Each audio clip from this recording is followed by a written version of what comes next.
Apply করতে পারো। এই যে সেকশন বাদ দিতে বললো না ম্যাম, ওই জন্য আমি উপরের ওইটুকুটা বাদ দিয়ে দিলাম।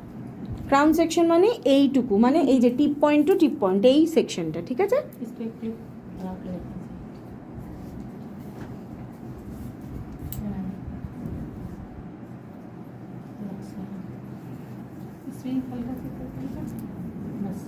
আচ্ছা, এবার সেকশন যেটা নিচ্ছি সেটা কি না, উইভিং সেকশন বলে এটাকে।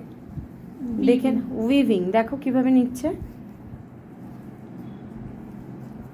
নেব এটাকে উইভিং।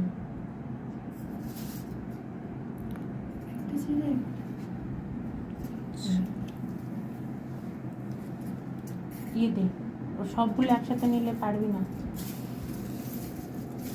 একটা চেয়ার নিয়ে নাও দেখে। এটা আমি ধরছি, তুমি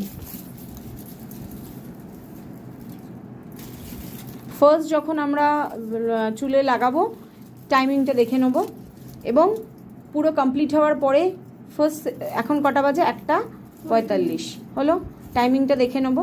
ঠিক 5 মিনিট পর থেকে এটা চেক করতে শুরু করব। যখনই দেখবো কালার এসে গিয়ে প্রসেসিং হয়ে গেছে, আমরা এখানে স্প্রে করে দিতে পারি জল, তাহলে কি হবে, প্রসেসিংটা ওখানেই ব্লক হয়ে গেল, তাহলে ক্লায়েন্টের চুলে কোনো ক্ষতিও হবে না। হ্যাঁ, যখনই বন্ধ করব, তাতে কোনো ক্ষতি হয় না, তাহলে কি হলো, প্রসেসিংটার সাথে সাথে স্টপ হয়ে গেল। ওভার প্রসেসিং হবে না ব্লন্ডারের ক্ষেত্রে, কিন্তু ওভার প্রসেসিং হওয়ার চান্স থাকে, সেটা সবসময় মাথায় রাখতে হবে যেন না হয়।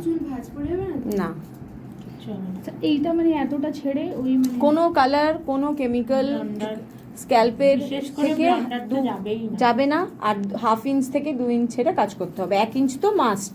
এইগুলো তো কালার হবে না? না, দরকার নেই তো আমার কালার হওয়ার, এমনিতেই তো ওটা ঢাকা থাকবে, ওটা তো এমনিতেই উইভিং হচ্ছে, মানে তার উপরের চুলটাও তো উইভিং হবে। স্মুথনিংও যখন আমরা করেছি কতটা বাদ দিয়েছি, হ্যাঁ অতটাই ছেড়ে মানে স্ক্যাল্প ছেড়েই করেছি সব জিনিসই, যত কেমিক্যাল গুলো স্ক্যাল্প ছেড়ে। কারণ কখনো স্ক্যাল্পে দিতে নেই, যদি কোনো রিয়াকশন হয় তখন সমস্যা হবে।